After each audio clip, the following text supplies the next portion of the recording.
Hey guys, it's Woody the Unexceptional Gamer, and oh, this by the way is the new maps. I'm playing 3v3. I have T Martin and Onslaught in this game, but you can check out the map, you can see how it plays, but that's not what this video is about. What this video is about is taxes. So I once did this video on how debt works. It was a vlog, and it was really popular, and people were saying, hey, you should make this a weekly series. And I sort of declined to do that because I didn't have enough ideas to do one of these every week, but taxes popped into my head. It's something I know a little bit about. My first career was as an accountant. I did that for about 5 years. I didn't love it, but I did it. And one of my college degrees is in accounting. So while I'm pretty aware of the difference between me and like a real expert on the subject, I'm more knowledgeable than like an average guy. So I thought I'd talk about taxes and teach you something. And by the way, this is going to be about the American taxes because I don't know that much about foreign taxes. But let's get but before I get totally started, one more thing I wanted to say was there's going to be a little piece of this that it's hard not to be at least a little bit political on it, and I will just try to present both sides of the argument, let you make your own decision rather than just go straight up partisan on the thing. So let's get started. How taxes work. So the first thing I want to teach you guys is about the income tax brackets, right? And trust me, I'll try and keep this flowing and make it interesting. But the mistake that most people make is this notion that, hey, I'm in the 28% bracket, therefore I pay 28% in income taxes. And you don't. That's not how it works.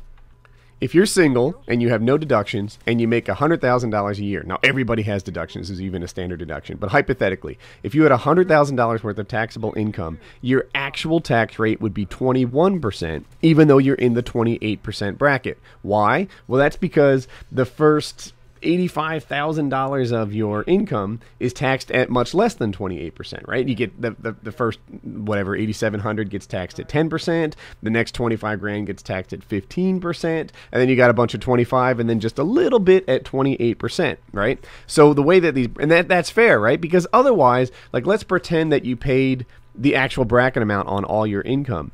There'd be some cases where, like, if you make just a little bit more money, then you'd be taking home a whole lot less. As you just make that step from, say, the 15 to 25% tax bracket, it's like, oh my gosh, if I make $1 more, I'll pay 10% more taxes. This is terrible. So that's not how it actually works. How it actually works is there's a range of your income taxed at 10, 15, 25%, etc.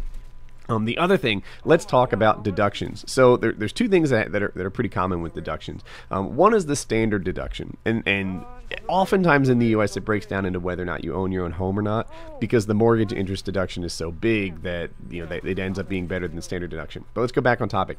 The standard deduction. So what they do here is they say, all right, rather than itemize your deductions, rather than prove to me every little tax deductible thing you've done this year, I'll just spot you like 10 grand and assume that everybody has some tax deductible behavior. Then you can just take that off your income. So if you made 100 grand, boom, all of a sudden you're only taxed on 90 grand. That's roughly how it works. Now, what happens oftentimes, though, is that people who own houses have like $8,000 in mortgage interest deduction alone. So it's not that hard to come up with some other stuff like state taxes and, whatever, children, and say, oh, well, I have more than 10 grand to deduct because, I've got so much expenses in like housing and things like that. So if you earn 100 grand, I'm going to make up numbers, just average stuff based on my experience. You probably have something like $75,000 to $80,000 in taxable income, just because you get to deduct children, you get to deduct housing expenses, you get to deduct some work-related stuff. So yeah. The other thing I wanted to talk about is, remember how I said your effective tax rate at 100 grand is probably like 21 grand? Something like that. The value of a deduction, though, is still worth that highest amount because it comes right off the top. Getting taxed at like 95 grand or versus 100 grand, you get to sit there and say like, oh yeah, because it's that last 5 grand at the very top. When I, have $1 in deductions, that's actually worth 28 cents to me. And that's another thing I want to talk about. Sometimes people have this crazy notion that when people donate to charity, it's not actually a charitable contribution. They're like, oh, he just did it for the tax deduction. And that's not how it works. Basically, you give away $1 and you get a quarter off your taxes. if people are giving to charity, it's because they're charitable. It's because they're doing something nice for somebody else.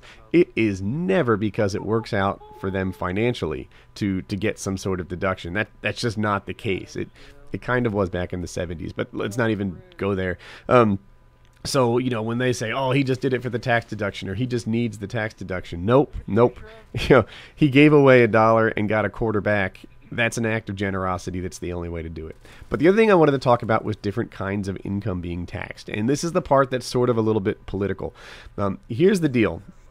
If you earn money, like dollars for hour salary type stuff, and it's not even a rich versus poor thing, right? Like if you're Kobe Bryant and you earn $1 million or $30 million or whatever he earns based off, you know, his NBA salary, then that's taxed at a full rate. That's taxed at the rates we've kind of talked about before.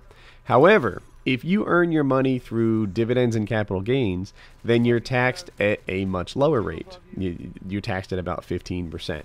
And this is the political part of it.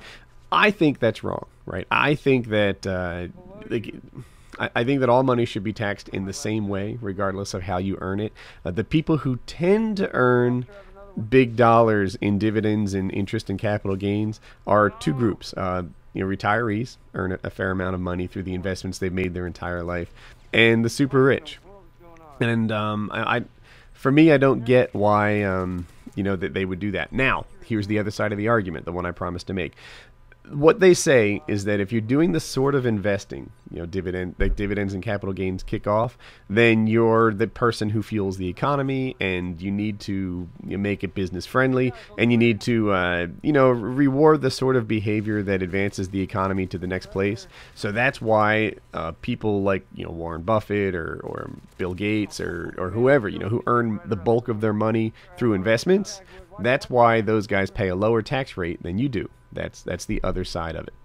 Another thing I wanted to explain was double taxation. It's something you hear a lot, misunderstood a lot in U.S. taxes. And here's the deal. When normal people earn money, like say you just work for somebody else and you earn money, then you're taxed one time. It's a piece of cake. It's obvious. However, if you own your own business and that business kicks off a dividend, then you're taxed twice, right? You're taxed, your business does not get to deduct that dividend, right? They paid out money to the shareholders, and that business is still stuck paying money on the profit that they used to divvy that out. And if you're an individual, then all of a sudden, you know, you have that 15% tax on top of the company. So, you know, the company made $1 million. It pays taxes on that $1 million, and then all of a sudden the company kicks off $1 million dividend. Well, now you're paying taxes on that dividend as well. So that kind of seems wrong. But a lot of times what people do is they mix it up and they think that capital gains is double taxation too, and it's not. It's not. You know, with capital gains, you know, basically you make $1 and then you invest it, and then you turn that dollar into $2, and that's a separate little piece of income that wasn't there before. So man, this was a little bit short for such a big topic, but that's how taxes work. The key takeaways are you're only taxed, you know, for the appropriate amount for each dollar you earn, low brackets, high brackets, etc. And if you earn a special kind of income, dividends and capital gains, you're taxed at a far lower rate. Hey guys, so my dance-on routine came out. I'm actually a little bit upset about it. Like, the way that it works is you do 5 takes, and then they take those 5 takes and they put them all together.